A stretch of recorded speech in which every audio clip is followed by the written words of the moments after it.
My talk was short, and it was really a great thing that his talk went over a little bit. I appreciated that. Anyway, I'm Mark Thompson. I've got a story today about nutrient management on the island of Sanibel. My cohorts in this endeavor were the City of Sanibel, the Dunes Homeowners Association, and the Dunes Golf and Tennis. And this is brought to you by the Sanibel Captive Conservation Foundation Marine Lab.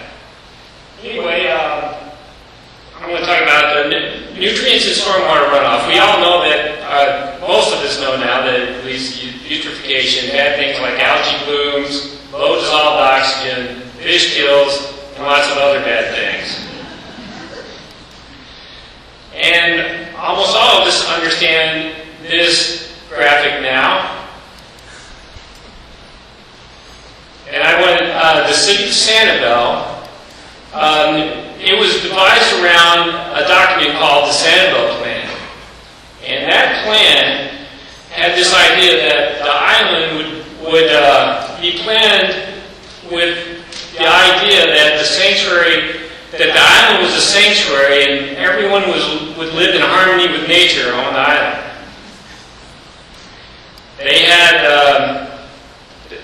had land preservation and ordinances to encourage native vegetation and limit impervious surfaces and non-native vegetation, as well as stormwater retention requirements and fertilizer ordinance, and then a plan to convert the whole island to sanitary sewer from what was septic systems. Sorry.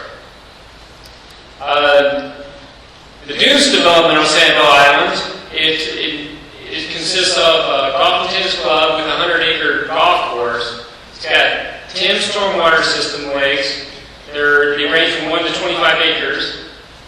380 medium and high density residential areas. Homeowners Association, which pretty much think that the lakes equal property value. So they're not really too concerned about the lakes until something goes wrong. So the dunes started having problems associated with nutrients in the lakes. So what do? They follow the typical scenario. They call the government. And they find out that it's not really the government's job to help them out with their lakes. So they call a lakes management company and they pay some money. The lakes management comes out and they do a little bit of magic and the lakes look better. Part 2 of the scenario, the algae blooms come back. They call the lake management company again, they pay a little bit more money, they come out and do pretty good magic. The algae returns a little bit sooner this time. They call the lake management company again, they pay some more money, and they do almost pretty good magic, and then they just keep repeating steps 5 through 9.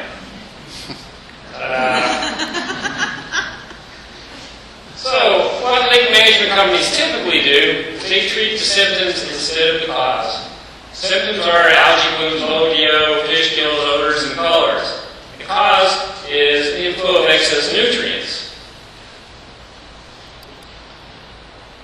The City of Sanibel, along with SCCF Marine Lab, is developing a nutrient management plan for the city that will address the causes of eutrophication in the lakes and the Sanibel Slough. The goals of the nutrient management plan are to reduce nutrient concentrations in stormwater runoff, reduce runoff volume, and reduce excess nutrients already in the water bodies on Sanibel. To achieve these goals, first they start with monitoring and assessment of the current conditions of the water bodies. Education to promote BMPs, investigating and implementing appropriate BMPs to remove, reduce, and prevent, and then incentives. In March 2007, the city adopted a fertilizer ordinance for residential and commercial landscapes. In October 2008, they adopted golf course nutrient and lake management recommendations. Not really an ordinance, but recommendations courses out there follow best management practices. And then in July 2011, they implemented an annual report card for Sanibel golf courses. The golf course nutrient and lake management report card, the way it works is that periodically during the year, the city inspects, investigates, works with the golf courses to see how they're doing with BMP implementation. They recommend things that they might want to do. They get information on how much fertilizer, where they're applying it, how much their irrigation they're using, and then they come up with a score card, and they score each golf courses based upon what they've done over the course of the year. The Dunes golf course in 2011 came up with a score of 63%, which was not in compliance according to the city's scoring criteria. The report card was published in the local newspaper. Then by 2013, the score came up to 93%, and the golf course was deemed to be in full compliance with the city's BMP recommendations and had implemented a vast number of the BMPs. So some examples of progress at the Dunes. Before, whenever they had problems with filamentous algae on their lakes, or even with microalgae blooms, they would use chemical treatments to get rid of the algae. Now, they're strictly using the mechanical means to remove algae. They use rakes. We use pulsanes to get it out when we need to.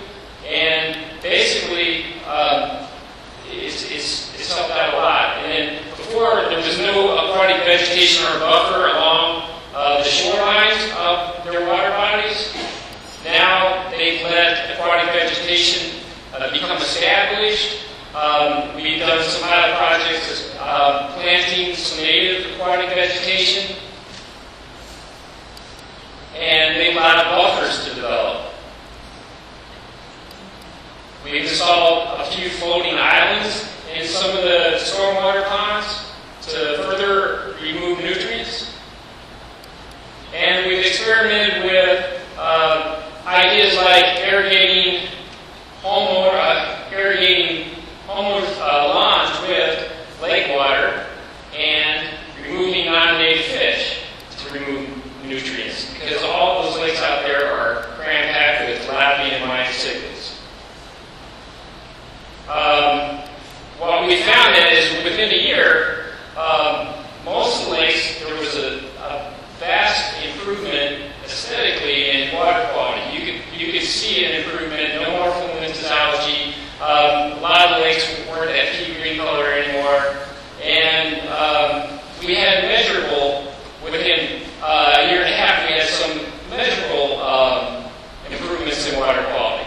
TN seems to be going down. IN seems to be going down. IN would probably be the most noticeable component of nitrogen that you would see a change due to fertilizer reduction. And TP seems to be going down, but orthophosphate seems to be going up in relation to everything else. And we think that's because the Dunes uses reclaimed water from the city's wastewater treatment plant to irrigate all their golf course and some of the homes around there. And some of that spray ends up getting on impervious surfaces, or it gets directly into water bodies. That reclaimed water is very high in inorganic phosphorus. So we think what we're seeing is we've reduced the amount of fertilizer that's going in there, reduced the amount of nitrogen going in there, and we have this steady input of orthophosphate, which now we can begin seeing that in our water quality samples. And that's been my presentation. My questions.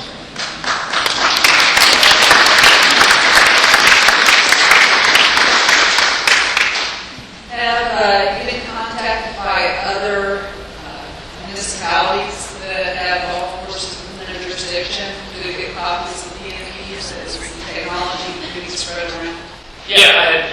engage with the city. He's always being contacted by other cities or communities that are interested in what they do out there. And he actually got, a lot of their ideas came from the Florida E&P manuals and all. So, yes, there's a lot of